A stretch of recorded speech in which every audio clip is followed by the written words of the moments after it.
اور اب سب سے زیادہ کس سے محبت کرتا ہوں؟ اگر اللہ اس کے رسول سے سب سے زیادہ محبت کرتے ہو تو اس کا مطلب ہے کہ پہلی چیز تمہارے اندر آ گئی ہے۔ اور اپنے تعلقات کو دیکھ لو، جس سے بھی آپ کے تعلقات ہیں وہ اللہ اس کے رسول کی رضا کے لیے ہے، تو دوسری چیز بھی تمہارے اندر ہے۔ اور تیسری چیز بہت امپورٹنٹ ہے جو اس زمانے کے لیے ہے، کفر کی طرف لوٹنا اتنا ناپسند کرتا ہو جتنا آگ میں جانا بھی ناپسند نہ کرتا ہو۔ یعنی آگ میں جانا جتنا اس کے لیے ناپسند ہے، اس سے زیادہ کفر میں جانے کو ناپسند کرتا ہو۔ یہ چیز اگر آپ کے اندر ہے تو میرے عزیزوں ایمان کی لذت مل جائے گی، ایمان کی مٹھاس مل جائے گی۔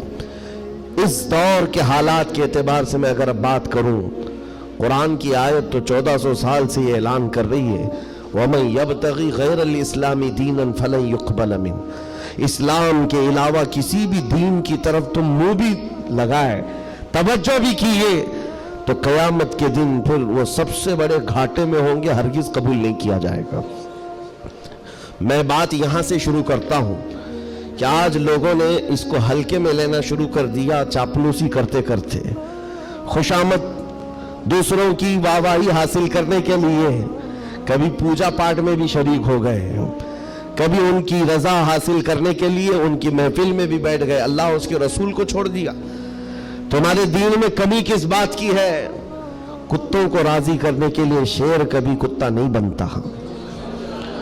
ایک بات یاد رکھو، رسول پاک صلی اللہ تعالیٰ علیہ وسلم کا جو سپاہی ہے وہ ہر گھڑی ہر میدان میں سپاہی ہے۔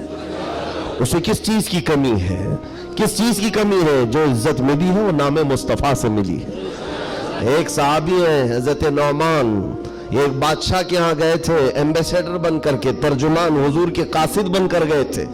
بہت دور ملک تھا، میرے آقا مدینے میں ہیں، لیکن جانتے ہو اس بادشاہ نے آپ کے آنے کے لیے ریشم کا قالین بچھایا، سونے کی کرسی لگائی، لیکن وہ صحابی رسول جیسی آئے اپنی تلوار سے انہوں نے ریشم کے قالین کو پھاڑ دیا، زمین پر چلنے لگے۔ اور کرسی جب سونے کی کلائی کی ہوئی کرسی بچھائی گئی ان کے لیے، بادشاہ نے بہت عزت دیا کہ محمد عربی کا قاصد آیا ہے، سفیر آیا ہے، لیکن انہوں نے کرسی کو بھی ٹھکرا دیا، کہا مجھے دوسری کرسی لاؤ۔ کیوں؟ صرف اس لیے اس بادشاہ نے پوچھا کہ اتنا زیادہ غرور ہے عرب والوں میں، اتنا زیادہ ایٹیٹیوڈ ہے محمد عربی کے غلاموں میں، ان کے سفیروں میں؟ صحابی رسول نے کہا نہیں، نہ یہ غرور ہے نہ یہ تکبر ہے۔ میرے آقا صلی اللہ تعالیٰ علیہ وسلم نے فرمایا ریشم کا استعمال مرد کے لیے حرام ہے، سونے کا استعمال مرد کے لیے حرام ہے، تو میں مدینے میں رہوں تب بھی غلام ہوں، دنیا میں کہیں پر رہوں تب بھی میں غلام ہوں۔ انہوں نے پاس و لحاظ رکھا ہے نسبت رسول کا، تو پھر وقت کے بادشاہوں کو بھی انہوں نے جھکنے پر مجبور کیا ہے۔ کس چیز کی کمی ہے مسلمانوں تمہارے پاس؟ کون سی دولت کی کمی ہے؟ سب سے بڑی دولت تو تمہارے پاس یہ ہے آج تک۔ ایک بہت بڑی بات میں بتاؤں آپ کو، یہ آپ کی مسجد کے امام ہیں، محبت چاہے جتنی بھی کرتے ہو آپ ان سے، عقیدت جتنی بھی کرتے ہو، ایک دن ان سے کہہ دینا مولانا عبد الکریم اپنے باپ کا نام لے کر لوگوں کو رکوع میں جھکا کے دکھائے، لوگوں کو اللہ اکبر کہنے کی بجائے اپنے باپ کا نام یا بادشاہ کا نام لے کر سجدے میں جھکا کر کے دکھائے، کوئی جھک سکتا ہے؟ ارے بادشاہ وقت بھی یہاں آ کر کھڑا ہو جائے اور کہے میرے نام سے جھک جاؤ، مجال ہے کوئی ایک بھی پیشانی جھکے گی؟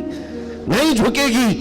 ہاں اگر ایک کمزور کسان کا بچہ بھی حافظ قرآن ہو اور آ کر مصلی پر صرف اللہ کا نام لے، سب کی پیشانیاں جھکتی۔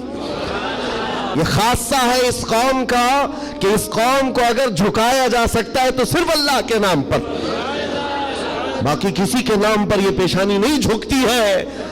اور آپ کو پتہ ہے آج کے دور کا یہ بھارت تو چھوٹا ہے، اکھنڈ بھارت جس پر اکبر بادشاہ راج کرتا تھا، جس میں افغانستان تک کی سیمائیں آتی تھی، اس دور میں ڈکٹیٹر رول ہے، کوئی الیکشن والا بادشاہ نہیں ہے۔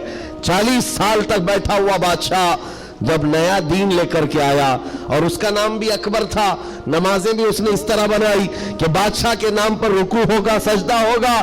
میرے عزیزوں، ایسا تمکنت اور ایسے جلال والا بادشاہ، لاکھوں کی فوج ہے اس کے پاس، بڑے بڑے راجے مہاراجے آنکھ نہیں ملا سکتے تھے، لیکن جب اس نے یہ کہا کہ عبادت میں بادشاہ کے نام پر جھکنا ہوگا،